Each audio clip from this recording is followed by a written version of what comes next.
Good evening and Jai Hind. Today we will discuss the topic natural vegetation and wildlife of second chapter class 8 geography.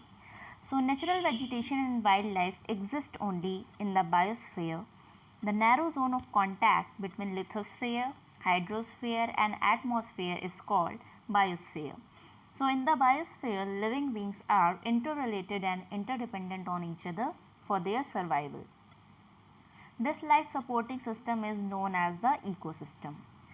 Now plants provide us with timber, shelters, and animals then produces oxygen, protect soil for growing crops, act as a shelter belts, give us fruits and vegetables. Lots of things help in storage of underground water, etc.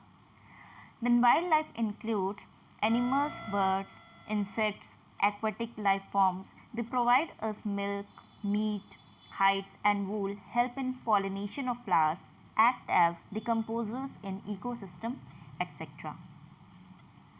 Natural vegetation is a renewable resources, but its judicial use is must. If not utilized in proper manner, it can lead to loss of life and furthermore calamities. Wildlife and natural vegetation make a deep connection, so preservation of both can be done simultaneously. Distribution of natural vegetation. The growth of vegetation depends on temperature and moisture.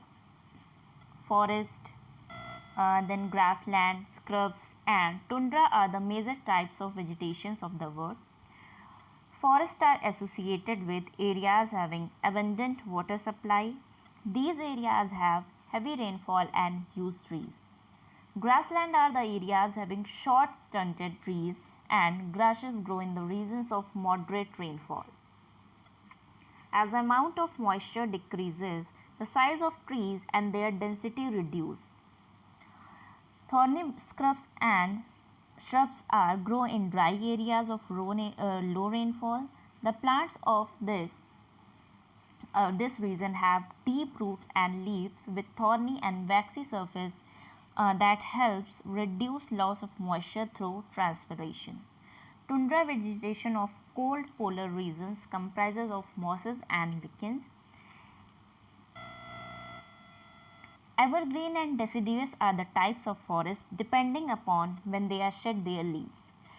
Trees of evergreen forest do not shed their leaves simultaneously in any season of the year, and on the other hand, deciduous forests shed their leaves in a particular season to conserve loss of moisture through the process of transpiration.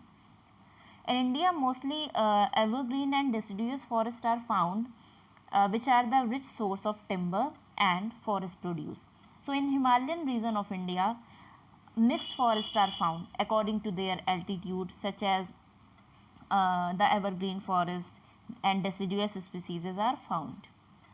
Now, conservation of natural vegetation and wildlife. So, forests are our wealth. Plants give shelters to animals and together they maintain the whole system of ecosystem. Changes of climate and human interference can cause the loss of natural habitats for the plants and animals. Poaching is one of the major concerns which results in the sharp decline in the number of particular species. The animals are poached for the collection and illegal trade of hides, skins, nails, teeth, feathers. So, to protect our natural vegetation and wildlife, national park, then wildlife sanctuaries and biosphere reserves are made. Due to indiscriminate killings, several birds and animals have either become extinct or on the verge of extinction. So some awareness programs like the social forestry, Van Mahotsav should be encouraged at the regional and community level, and in the ethical duty of every citizen to conserve plants and animals. One more thing is that under Article 43A of the Indian Constitution Forest Conservation has made a directive principle. Inclusion of forest and environment in the Constitution make the Government of India liable to take steps in this direction.